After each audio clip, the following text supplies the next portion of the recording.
ikaw naman, Ricky May, gusto ko sa'yo manggaling yung ano yung advice na mabibigay mo as someone na pinagdaanan din tong journey na to sa mga magulang na meron silang queer na anak or gay na anak na ano yung mga sa tingin mo sasabihin ng mga anak nila na hindi masabi ng mga anak nila sa mga magulang?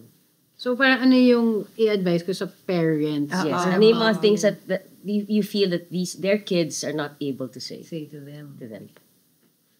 Shucks. Ang hirap kasi I always say, like, iba-iba yung journey ng mga tao, diba? Like, for some, they don't even want to come out and that's fine. Diba?